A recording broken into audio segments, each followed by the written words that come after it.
And we are back to another holistic aqua farm video. My name is Anissa and this is Jondel.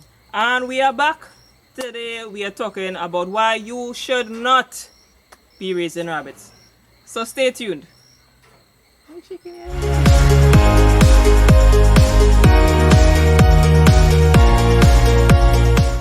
So we posted a video not too long ago about 7 reasons why you should raise rabbits, but of course we want to give you both sides of the shilling.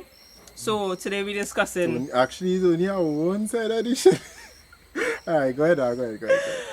We sorry, it's your more. Right. We're talking about why you should not be raising rabbits. So you'll have both sides of the shilling, so you'll be able to make a inferred decision about whether you should raise rabbits, right? Alright. So point number 1. The first downside to me is the fur. Rabbit fur does get everywhere. Everywhere. That's the truth. Right? Even if you're not close to the rabbit, the fur does fly all over the place. all over. So you see how I wear in black? That jersey? Be covered in fur. Actually, I actually have fur on me just from standing up outside. I can see that. I Yeah, can see that. right? Fur gets everywhere, so that's a downside. And aside from the fur getting everywhere, it also leads to a lot of people tend to develop allergies towards that fur, affecting their respiratory system. So there have been a number of people who have started raising rabbits and they had to stop because of the allergies that they developed further on along the way. So I think along the lines, alright. If you want to raise rabbits, you probably might want to get them away from a little distance away from which part you're going to be living. Well, I don't mean like 2 acres down the road, right? But a safe distance away, you know? yeah, but you still have to go out and feed the rabbit and make sure they have water, and when it's time to breed, you're still gonna have to be interacting with them. Yeah, but I guess in the fur wouldn't be as in your space. No, it as was. before. It will still be in your space. I have fur. I have not even touched the rabbits yet, and I have fur on me. Because we're close to the rabbits. Well, right, that's the point. That is the point. When you go and feed them and give them water and thing, you'll still get the fur on you. The safest thing will probably be to wear a mask. I mean, it's COVID season. You have to wear a mask anyway. Wear a mask. That's the best thing. Cover it up so it doesn't get into your respiratory system. Okay. Yeah. So point number 2, reason number 2 why you should not raise rabbits. If you're raising rabbits for the meat, if you're thinking about raising rabbits for the meat industry, you have to bear in mind that people are a lot hesitant about eating the meat. People, including this one here, concerned about how cute the rabbit is, and they might be a little apprehensive. All right. He ate rabbits already. Right? But there are a number of people who are very apprehensive about eating rabbit meat because they're concerned about how cute the rabbit look, and they think it's only for pet. So if you're raising rabbits for pet, that's fine. But if you're thinking about going into the meat part of it and you want to raise rabbit for meat, if you want to sell that meat, you have to bear that in mind. You have to understand that people they do have their concerns with eating the meat. And you could tell them how nutritious the meat is. I think the important part is to educate people about how nutritious the meat is, how healthy the meat is, versus any other type of meat. And once they're educated about Try it, and convince them. yeah, to try and convince them, try and change their mind about why they should be eating meat. But that's something you want to bear in mind as well. Point number 3, Jondel thinks this point is a non-point, but I'm going to mention it anyway. Right? Rabbits are very quiet, and for some people, I think, this is my opinion, not his. Put the disclaimer for you, right? Done.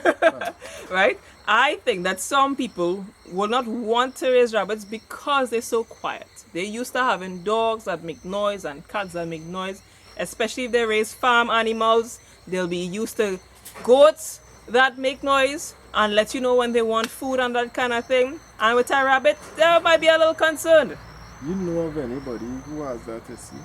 That's not the point. That's not the point. Right? So that's point number 3. Okay? So point number 4, back on the raising rabbits for meat aspect, you're gonna eventually have to process your meat. If you're if you raise rabbits to meat, there'll come a time where you have to slaughter it. And if you can't stomach seeing blood and guts, you can't stomach the thought of killing an animal to eat it, you're probably gonna be very hesitant about raising meat rabbits. Of course, the alternative would be to sell it live, or have somebody else process it for I you. know what to say that. Yeah, You'd that'll rather be buying from somebody. yeah, buy the meat. So if that's something you're concerned about, you like rabbit meat, but you can't stomach the blood and the guts and blood getting all over your hands, and then you have to put your hand in and take out all the intestines and all kind of thing. I just giving you a little visual. If that's something you're concerned about, you probably should not be raising meat rabbits. Okay. Point number 5. Contrary to popular belief and what is presented in media, breeding a rabbit is not always as easy as it is depicted. So you know they'll say they just breed like rabbits because of how easy it's been portrayed that rabbits are to breed. When you want to breed a rabbit intentionally, you realize it's really not as simple as people make it out to be. Because there are many times you would attempt to breed a rabbit and the doe does not live for the buck. If the doe doesn't live for the buck, you will not have a breeding and he just gonna be ponging away and nothing happening. No conception. And you might try, there might be people who will be considering leaving the doe in overnight, and then you come up the next morning, you meet your buck castrated because the doe got fed up of him attempting to breed her, and she decided to castrate your buck, right? So, exactly what is caused that when the doe keep the tail down or something like that, or tail just raise up when she ready. The tail on the whole bottom. We will have a breeding series coming up, and you'll actually be able to see where the doe physically lifts her behind up. She does lift the tail up, but she actually raises her entire back. She arcs her back up, and the buck is able. That's when the buck is able to enter. And there are alternatives to that. Strap the rabbit down or something. Or? There's something called the rubber band method, where you use a rubber band to tie down the tail. Some breeders might actually physically lift the back of, put their hand under the doe and physically lift the back portion of the doe up. A lot of people use artificial insemination because they have difficulty breeding a doe. These are things that happen. It's very common for breeders to experience, but that's something you need to bear in mind. If you think, oh, rabbit's easy to breed, think again. Okay. News to me. Yeah. Point number 6, the 6th reason why you should not raise rabbits. They are quiet sufferers.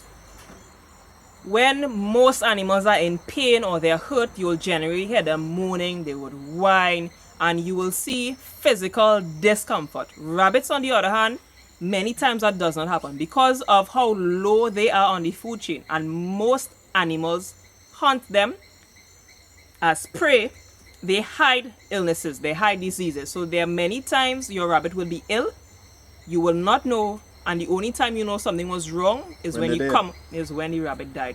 You may have encountered, you bought a rabbit from a breeder, right? And a short while after, the rabbit dies. It is not necessarily the breeder's fault. It may simply be the rabbit was ill, and because of how well they are at hiding illnesses, at hiding pain, that's the only time you'll know that when they died.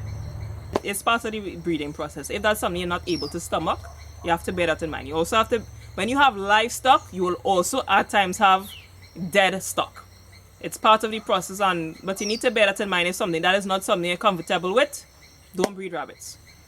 Point number 7, they are very sensitive creatures. It is related to the last point, right? They're sensitive in terms of their digestive system. You have to be cautious about what you feed to your rabbit, how much of a particular thing you feed your rabbit. You can't change feed on them suddenly. We have a feeding video that you should check out up there, right?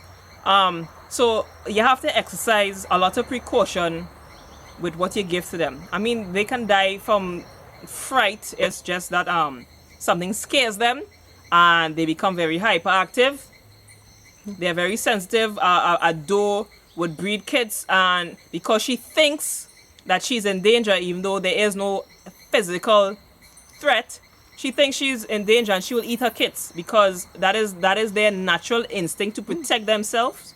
And similarly to hiding illnesses, they will do what they have to protect themselves, right? And in terms of their digestive system, the bacterial and digestive system is also very sensitive, and that's why you have to exercise caution and when you take care of them, right? So this was a short video. This time around, that was just 7 points about why you should not raise rabbits. I still think you should raise rabbits, but in case we wanna balance the scale out, all right? So don't forget to like, subscribe, share the video, and join in the conversation down below. If you have any other reasons why you think we should not raise rabbits, leave it in the comments. Join the conversation, and we'll see you for the next one later. You know you want to laugh, you know. Just laugh. Alright,